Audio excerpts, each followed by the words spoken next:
Hello everyone, you're listening to the Earful Tale podcast. My name is Oliver G. I am Lena Norden G. And this season we're going through every arrondissement of Paris, spending 24 hours in it and reporting back to you the things that are worth doing. And everybody told me this can't be done the 13th. What can't be done? This can't be done. And who said? Everybody.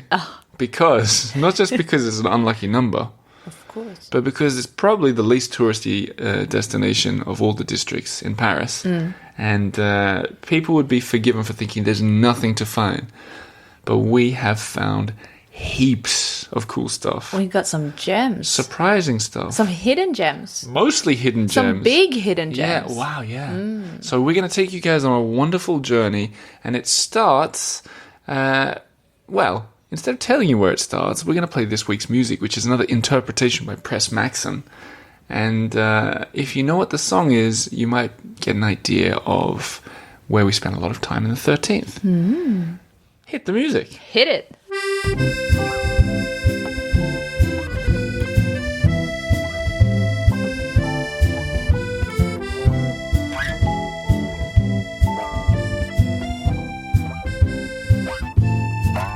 People at home nudging each other, even if they're sitting by themselves, going, I know it. That song is La Mer La Mer. by Charles Trenet. That's right. No, not The Mother, The Sea. There's a good, that song, the lyrics, if you speak, if you're not fluent in French, like us, we speak good French, but we're not fluent. If you listen to the lyrics, he's describing the sea, and then he starts talking about sheep in the sea. Oh, right? yeah, that's Les confusing. moutons or something. And I didn't remember the first time. I was trying to figure out, I was like, why is she talking about the sheep? Seal? What could it be? But it means the sort of tips of the waves called sheep. Yeah, what do you say in English? Tips of the waves. Tips I don't of the know. waves? You don't call them sheep anyway. But that was Press Maxon. We've been getting a lot of emails about how much people are enjoying the music. Someone, Sally in Australia, said she'd buy it. The collection. Nice. So Press, make a CD and make some money. Yes. But the reason that we chose that song is because we started our visit to the 13th on as close as the sea as you can get. A boat in the river, which was our hotel. Now, I want to just flash back. When we started this season, part of the reason we wanted to stay in hotels was to really get the feel for every arrondissement, to wake up, Exactly. to go and to sleep to be able there. to pop in and out of your home in a way. Yeah.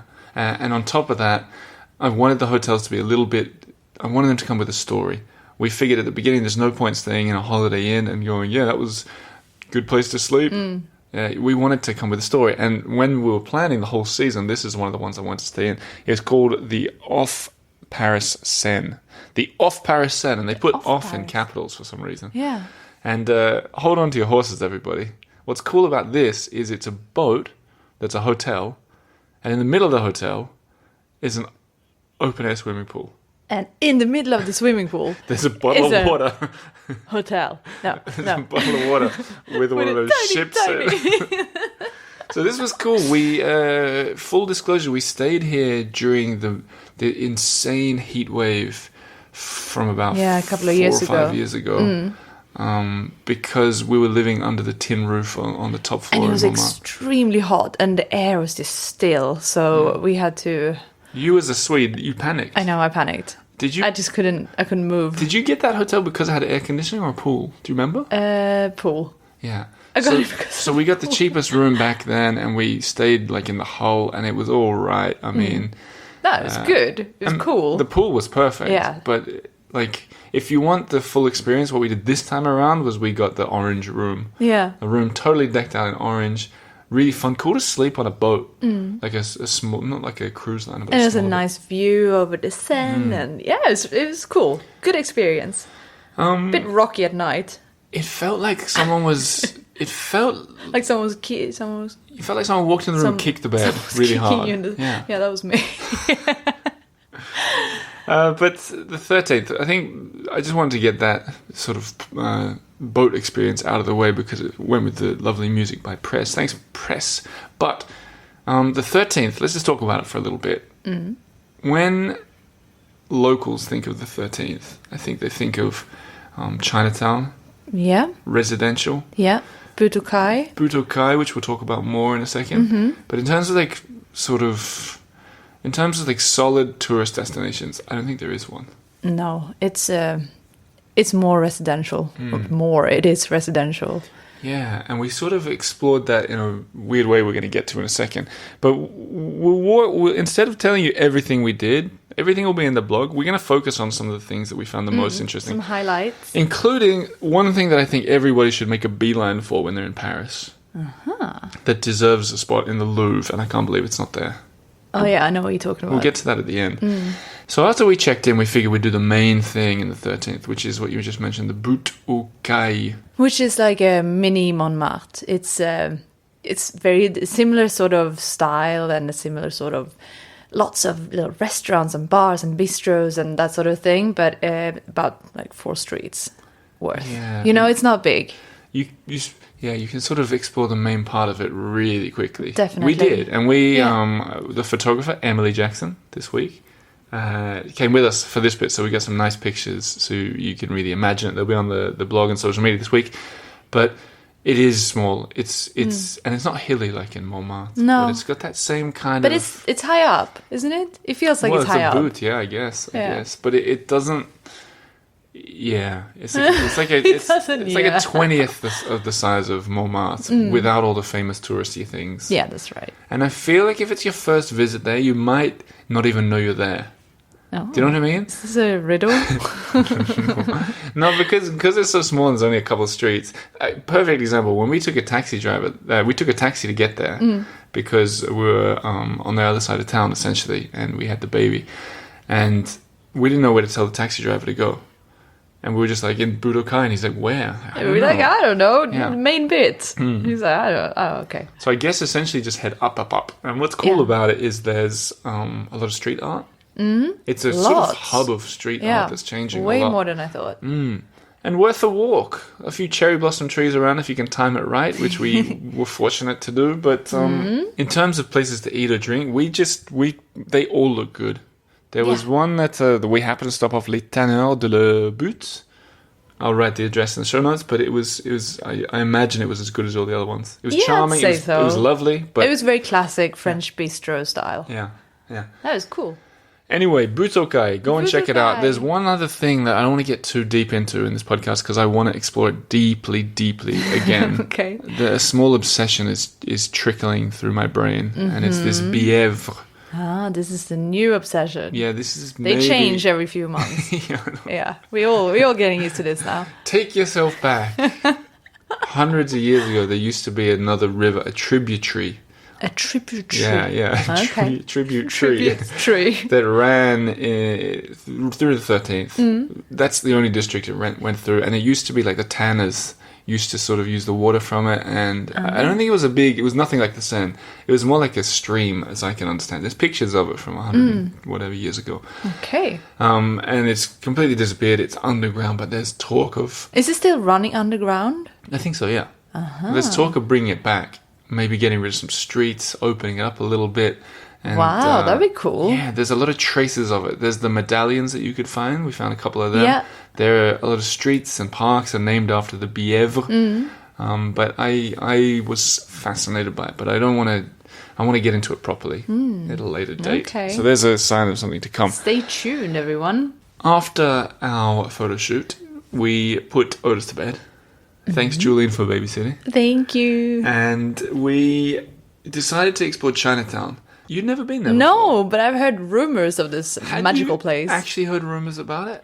Well, I have in terms of, when it's just a few times when I've been out of town and our friend group have been like, let's go to Chinatown. Right. And I was never there for it, so I'm like, what is this place? I feel like in the Paris circles and conversations I've been in all my years there, I haven't heard much talk like that. Ever. No, I mean, no, it's not. It's not major. I've been there maybe twice or something. Yeah. To see what the fuss you've is seen about. it. Yeah, I hadn't. Yeah. Okay. Mm-hmm. But that's what this whole season's about. We wanted to go out there and check it out, and when we got there, we didn't even know where to begin. So same again. We're like, take us to Chinatown. Yeah, because this time we took cabs twice because when you stay on the river, it means you're on the very edge of the arrondissement. And we needed to make the most out of our time as well. Time was short. Yeah. Yeah. So we just got dropped off in the middle, and I'm interested in your reaction to being in the middle of those skyscrapers. Yeah, it just didn't. It felt like New York. They're like parts of New enormous. York. Yeah. Like huge. I didn't know they existed they in must Paris. have been like 30, 40 floors high, and At least. and it felt like dozens of them. Yeah. And I don't think anybody associates Paris with that. No. At all. No, It'd be not cool to at get all. to the top of one of those to see what Oh, the view for is sure. Imagine the view. So like. nice. But it was a sort of disorienting experience. First, that all the shops were named in Chinese. Not all of them, but a lot of them. So you got these neon lights, Chinese characters, and then you look up and you get almost dizzy because of these massive, quite new skyscrapers. Felt like a whole different experience.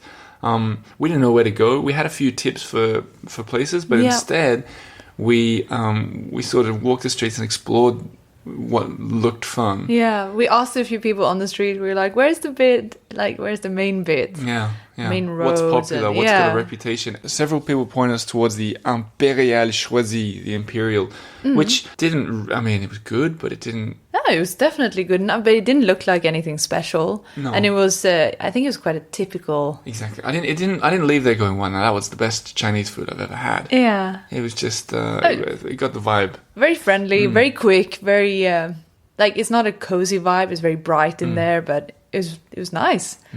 Felt very genuine. I think that's the third place that we've talked about the lighting. I know lighting is huge for me. You know, because I think I've quoted off you. I remember we said about the Edith Piaf place in Belleville, and then the Coupole in the 14th. This is the lighting review of every restaurant in Paris. By the way, we got an email just came in, a comment even from Sarah. Sarah Caldwell Orellano. Could be Orellano, maybe. Double L. Who knows? She said, "I just want to thank you for the Edith Piaf singing tip." Okay. It's starting to come back here.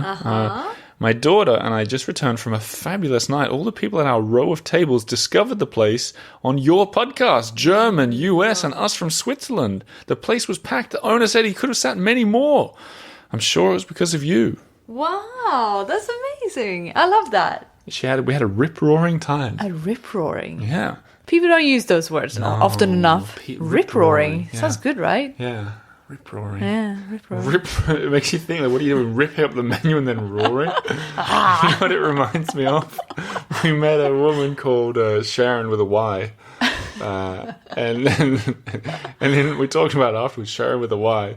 Does that mean her name is Sharon? Why? Or why, Sharon? I was like, my name is Oliver with a who. Oliver who? Anyway, it's great that you guys are going to these restaurants. Imperial Choisi, why not? Go and check it out too. You know what? All these restaurant tips that we're doing makes me think that we need to have the sort of ultimate list at the end. The best of the definitely. best. Yeah. Or halfway through. We can do it twice. Anyway, we got that vibe of Chinatown, and seemingly we're taking 2 cabs. We're like, we got to walk now. And that was where we really did a big exploratory walk. Nighttime walk. Yeah. This place is going to score bad on strollability for me.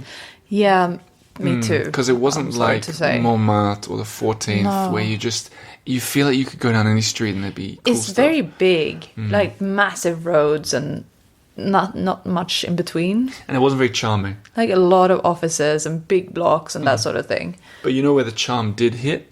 Where did it hit? When we walked all the way down to the Seine, where we were staying, but along that part of the Seine, moored on the 13th, lots of boats with things happening. And even though we were there on a Monday night, we struck gold. We struck gold, baby. Yes, we did. We tried. Do you remember first we tried to get on this? There's a specific boat that is all red and it's got it's called. That's right. It's got like a lighthouse on it and it's got a bar as well. So that's gimmick on a gimmick on a gimmick. And it has a website that says open even when it's closed. Yeah, so very good. Third gimmick. Yeah, that's it. Maybe that's their thing. So we're thinking we to were go like, down there. no, that was close, and then we stumbled upon. Yeah, we kept walking, and then it didn't even look like it was open, but there was this boat that said on the side, Bateau El Alamein. And I remembered that Forrest Collins, who was on the show... The drink expert. Yeah, Cocktail Queen of Paris. And this is like 4 years ago, she recommended this place. Her recommendations were so good. Everyone should follow her recommendations, because she recommended this. And we stumbled upon it. But what was the most fun bit of it was like we could hear music coming from inside. And not any old music, unusual music. Unusual to say the least. So we sort of boarded the thing. Yeah, we're like, is it a private party or, what's going on? Didn't even really look like a boat, more like a greenhouse on the water. Yeah, because they're turning similar to the 19th arrondissement. That's right. Yeah. Yeah. And we went in. It's a thing. Yeah. So we went in and we went downstairs and the owners greeted us and straight away we knew we liked it. And they said to us, "You've come on the go-get tonight." Yeah. And I said, "What's a go-get?" And I said, "Hang on, stop. Let's record this." So here's the owner of it, Olivier Love, his name is, explaining, here's basically what he explained to us. At first, I have to tell you, we have a lot of concerts here and professional concert. But Monday, the day you came, we have the go-get. And so go-get is, as you said, amateur, and it's like a reunion of person, which everyone participates, and you take a song, you remove the parole, the lyrics, yes, and you make your own lyrics. Oh, so they're changing the lyrics to old songs down there. Yeah. And so you get it's an old tradition c'est les chansonniers, so you can talk about politics, injustice or justice, or your life and the color of your socks if you want. And first I knew that from people somebody knows the go-get because at every wedding there's the father of the bride who sings something personal on a music like I don't know. What is your favorite song? I see, so they take their favorite song and change the lyrics, maybe to be about the bride. I first met those events at some marriage. And so we do this, and everybody participates. So there's big difference in terms of qualities, but there's no judgment, and it's about expressing yourself. Cool. If you want to, and it's a very chouette. Chouette, it's nice. The people down there are clapping, so there must be a good show. I think we should go and check it out. Get yourself in and make yourself home. Thank you very much. Je t'en prie, mec. I could feel that you were itching to get up there on stage. If only you had a song prepared. What was cool is that you don't have to be able to sing, and I don't think I can sing. But it's sort of like know what it felt like. It felt like being on a Swedish wedding where there are 1,000 of these things going on. Everyone's more about the content of what you sing. Than the actual performance. Yeah. Someone did a song that was it was in the tune to a Celine Dion song, remember? And at the end of it, we both discussed what we thought it meant. Oh, yeah. And you thought it was about doing the shopping. Yeah. And I thought it was about going to Corsica. We still don't know. But the point is, I got a lot of emails of this season, people saying, "Do you think I can go here if I don't speak French?" Almost always, yes, you can go as an English speaker. In fact, sometimes we even go as English speakers to restaurants just to try and hotels. it out. To be total tourists. The other thing I've got a few times people say, "I don't drink alcohol," or "I don't eat meat." You almost always can be looked after. So remember that, guys. You can almost always be looked after. Same here. You had Coca-Cola, I think. Yeah? Yep. But it was fun. It was different. It's like, don't trek out there to make it the first thing that you do in Paris. No, but as a little unexpected thing, if you happen to stumble upon it, even better. Yeah, absolutely. It was fun. If you're in that part of town and you want to do something different in Paris and at the same time very French, go. I think it's Monday nights they do the amateur thing, Goguette. Big plus if you speak French. Oh, yeah. But who cares? Like, we didn't understand it. We still had a ball. Lena always says something that I like. You always say that it's you make your own fun. Everything is fun if you want to make it fun. Yeah, and anything could be boring if you want to make it boring. Yeah. So. Well said. Next day, then we went back to the boat. Yes. Cool to sleep on a boat. Yeah. Woke up in an orange room, very energizing. Felt like a vitamin C pill. Yeah. Fishermen going past trying to peep through the windows. I know, they did, didn't they? Tourists. Yeah, they did. They were like, "Oh, I'm just gonna look over here." I waved to a few of them. Yeah. I was disappointed. Yeah, it's not what they wanted, I think. We had breakfast on the boat because we were late. Expensive, not worth it. I'm being honest. Yeah, I mean, it was fine, but You know, You can get better. if we're customers of everyone, we can be honest. That's true. Go anywhere else for breakfast, I'd say. We Yeah. had better and cheaper breakfast in other hotels. Then we went, there's no coffee shops I know. in the 13th. It's a serious lack of coffee shops. But we did find a place called Bob's Cafe in a cinema. Yeah. And it wasn't like a specialty coffee shop. They didn't do, she didn't do a cappuccino. I know. Yeah. That was very surprising. But they had coffee, and it was needed after the singing and dancing from the night before. But this is where I broke away from Lena and our son Otis, and I did an interview with someone very interesting. Now, you haven't heard this yet. No. A Patreon member actually got in touch, because I've been asking the Patreon members for tips and places that they've seen that are a little bit offbeat, and that's exactly what we found here. There's a book and map shop.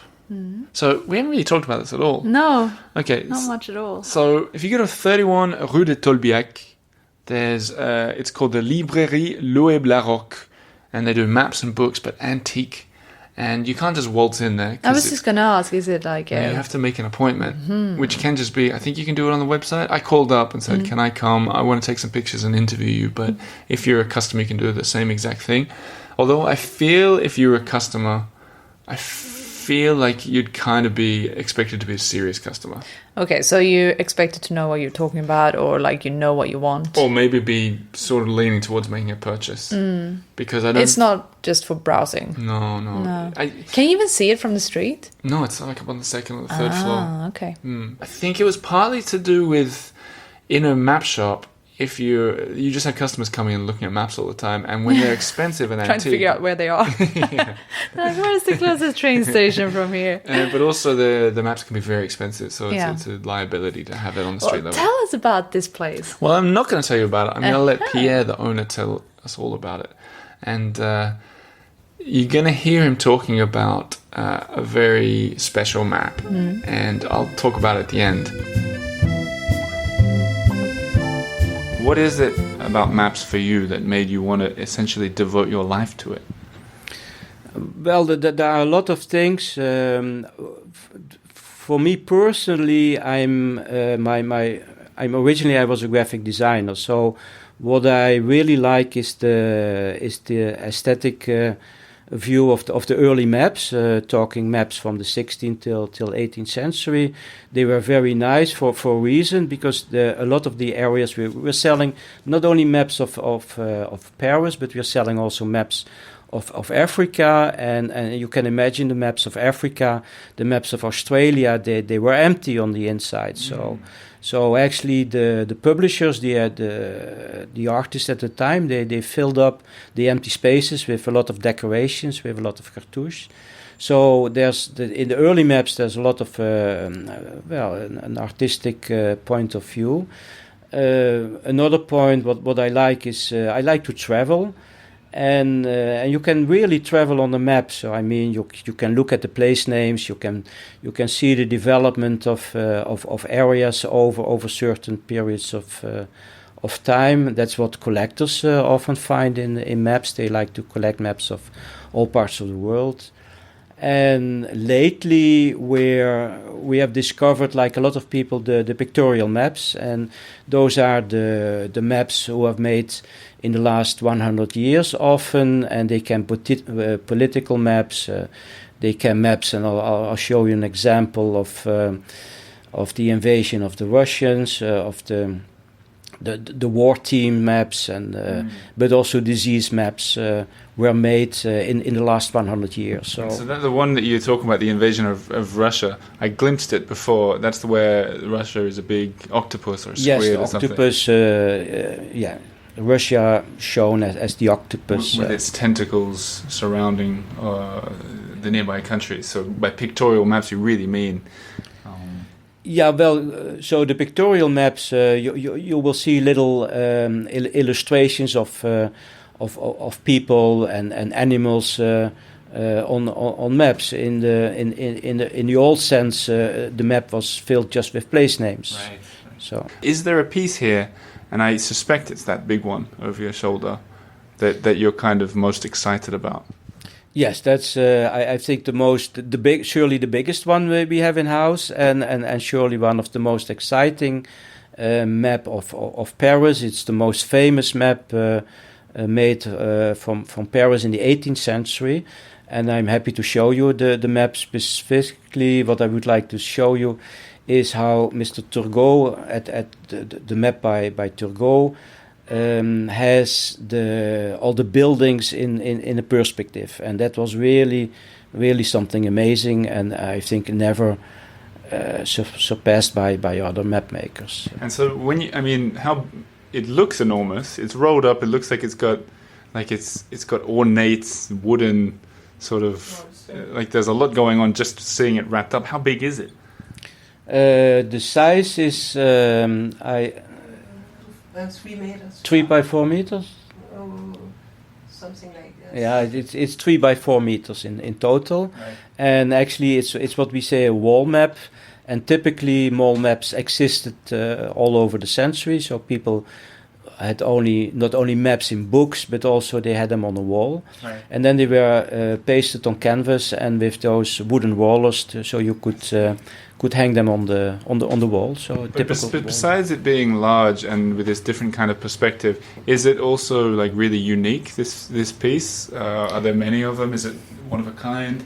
Well, it's very special in the way how it was made, but actually the town of Paris used it as a gift, an official gift to kings, to important visitors, to show basically to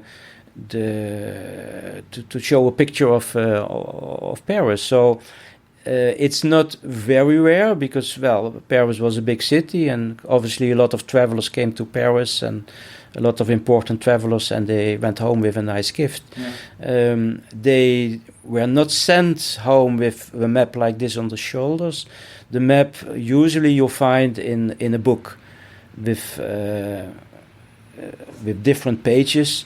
A very nice binding with the coat of arms of the town of Paris in gold. So that would easily fit in the suitcase. Mm-hmm. And this one is an example of when it's all in one big piece. Yes, this is one big piece, so somebody could hang on his wall. Right. So if they live in a big place. Yes, well, true. It's that's one of the problems we have nowadays. People are living in smaller and smaller apartments, so. The market for wall maps is becoming smaller and smaller. But may I ask what you're selling it for? This one is 15,000 euros. Okay, so in other words, when you unroll it to show me, I'll stand back and not touch. Okay, that's great. Thank you. I will keep you on that.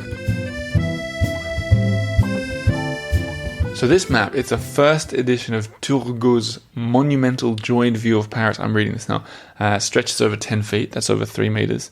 And why it's so special is it's got this focus on Paris, but with perspective. Right? Yeah. So when you look at a normal map, it's just everything's squares, basically. So but you see it a little side on. Yeah, like I've got it up on the computer so you can see what I'm talking about. Like Notre Dame, it looks like 3D, basically. Yeah. And the bridges, too. You can see the side of the bridges, the top of the bridges, the side of the boats, cool. the building. And this hadn't been done before this? No, this was one of the first times they ever used perspective like that in maps. This is what this guy Turgot was famous for. Widely regarded as one of the most important city views of all time over the first 11 arrondissements. So this was before our time here. The first 11 arrondissements. Yeah. So we had a good look at it, and I was like, this is a moment. Yeah. It was chilling almost, getting to see this privately in the room. Were you sweating? I was sweating because I didn't want to tread on it or something. And I stood back, and it was weird because it was so big. And I was like, they're just getting this map out to show me. This is so cool. And I was thinking, if I do tread on it, we'll be broke forever. But I was like, also, this is a really cool moment. So I was filming it, and I got all these beautiful pictures of them unrolling this map and seeing Paris spread out in this 13th it's so kind of them to do this. Yeah, so that's a reminder, everybody, to check out the YouTube and the blog and everything. By the way, I got an email the other day. I've been listening for years. I just checked out your website for the first time. Guys, what? The EiffelTower.com is like the sister to this podcast. There's a lot of work going into that. Yeah, wow. Yeah. And there will be pictures of this place. Anyway, really cool. So if you're in the, business of buying a map or an old book, they also have like an old world globe. Yeah. Oh, beautiful. Yeah. Well, I can imagine if you're lucky enough to be buying a beautiful place in Paris and want to furnish it like this. This is where you go for your cool interior. He told me something. Detail. French people don't usually put maps on the wall. It's more likely to be foreigners. Really? French Why? don't do it. They do paintings. Ah, So it's often foreigners who buy this stuff. I see. One cool thing that he said were the globes of the François Mitterrand Bibliothèque. And This is my favorite part of the I arrondissement. came running to you, Lena, to say there's something we need to discover. Yeah. And he said to me that whenever he has visitors in town, he takes them to see these globes. And I struggled to picture it. He said enormous world globes inside a library that are all lit up. That's how he described it to us. So we went into this very Intriguing. modern, sort of beautiful library. All windows on the inside looking into this huge garden. That's what I thought that was a really Oh, nice yeah, touch. it's like an inside fenced-in park. But we weren't there for the books, we were there for the globes, and we walked all the way to the whole library across to get there. Turned the corner, there's this big curtain, lifted, sort of pulled the curtain out of the way. Didn't need to, but for dramatic entry. And there are these two globes it says they're 4 meters in diameter. That That's is like 12 and a half massive. feet. Semi-suspended from the ground. And one was a world globe from hundreds of years ago. The 17th century. Yeah. Half the And countries weren't even there. Well, I mean, no, yeah, it was really interesting. You saw literally half of Australia exactly. was like sand. Yeah, it was just like smudged. Yeah, they had the west coast and then the east, sort of south Tasmania to New Zealand. Just Yeah, they were like, it might be something there, but we don't really know yet. So I'm just going to haven't put a figured it out huge yet, yeah. horse there instead, or fish. but the globes of Coronelli, also known as the globes of Mali. And one was terrestrial. That's that one. The other was celestial. So this light blue. I guess you call it celestial blue. Would that be the sky? Yeah. With the stars? Yeah. Celestial. Yeah, and formations and angels and cherubs and Yeah. and we Lots of different animals. I guess it's all the star signs and constellations. It was beautiful. That was my favorite one. Yeah, well, the facts I got here, made by Vincenzo Coronelli, offered to Louis XIV at the end of the 17th century. But who cares about the facts? It's about the experience. When we saw them, we were gobsmacked. Yeah, it's really spectacular. Like way better than I thought. Yeah. But it's just the so two big. of them, and it's just randomly in this library, and They did it in it feels such a like they nice should way. be in the Louvre. Exactly. You know? It's like they the way they were suspended and you can walk around them both, and the way it was in this, they were lit up from below, and the walls were black all around it, so you felt like you're in space a little bit. No one was there because no one's heard about them. Yeah, Like we've told a lot of people about this since no one had any totally idea. alone. I can't recommend it enough. Probably the best thing we saw in the 13th. I'd say. Yeah. Yeah. Oh, yeah, definitely. Yeah. That, and I love to walk along the Seine. I think that's really great. And Butokai is nice too, but I think if you want that sort of atmosphere, you go to Montmartre. I would trade Butokai for the globes any day. Okay. If someone was asking me what to do in the 13th, go to You the say globes. globes. On that note, why don't we give some scores for this district? Let's do it. I have to ask your feeling before we get into it. Do you think it's going to perform well overall? I feel it might struggle. Yeah, it might struggle on some points, but the globes, it can't make up for everything, can it? If you're new around here, I'm amazed that you're starting with the 13th arrondissement. I knew. But Lucky number 13. I'm going to predict now that this will be the least listened to podcast. So if you're listening this far, thank you very much. That means you're either a resident of the 13th or a fan of this show, and to you, we say thank you. Let's get through it. All right. As usual, if our scores differ wildly, we'll discuss it. If not, we'll just get into it. If not, we'll move straight on. Strollability, out of 10. You start. 2. 3. Yeah, fair enough. Affordability, 7. 9. 9? I don't remember anything. You felt like going all extreme here. I don't think anything was expensive. Yeah. The library was free to get into. Okay. Butokai was free. True. The hotel But was... it was free. Yeah. But that's what I mean. Like, there's not expensive... guess. The I drink... guess there's not much to do. The boat drinks that we had were really Very cheap. Yeah. That's true. Yeah, but 7, 9, same thing. Okay. Shareability. 4. Me too. The globes. Yeah, the globes. And Budokai. Tourist ability. Yeah. 4. Me too. Real? Perfect. Accessibility. 3. 3. No. It's not very accessible. No, it's far out. It's huge. It's not, you have nice little small areas, but very long in between, or Yep. far in between them. What are your scores total? 21. 22 for me. That puts us to 43, which I think... This is a tie with another maybe not so touristy. With the 15. With a 15. 43 yeah. out of 100. That's a fail. Ugh. I can predict the scores are going to start skyrocketing a little bit. I know. Except in those inner districts, they will score poorly on affordability because that's really expensive. Isn't it? Anyway, on the note of expensibility, these episodes are expensive to make. So if you're enjoying them and you want to see them flourish, you want to see us I want to see more of them. survive in the Marais, please consider becoming a Patreon supporter. Patreon.com/The Earful Tower. That unlocks a lot of bonus content and even event invites. Meet That's right. like-minded Francophiles. More on that coming up. But next time on the Earful Tower, the 12th arrondissement, a fancy restaurant with golden ceiling, I'm intrigued. a hotel with a gimmicky theme, And cocktails without trousers. This okay. is the Earful Tower podcast. You're listening to the Paris Countdown. My name is Oliver G. And I am Lena. Thanks to everybody who's making this possible. Let's have a little bit of Press Maxon in the background. Thanks Let's to do Press it. Maxon. Thanks to Julian for babysitting, Eddie for editing, Charlotte for her additional help and reporting. Thanks and to research. you. Thanks to you. Thanks to us. And And to- thanks to you. And to Emily Jackson for taking the photographs. For sure. That'll do it for us. See you next week. Merci beaucoup. Thank you. Bye.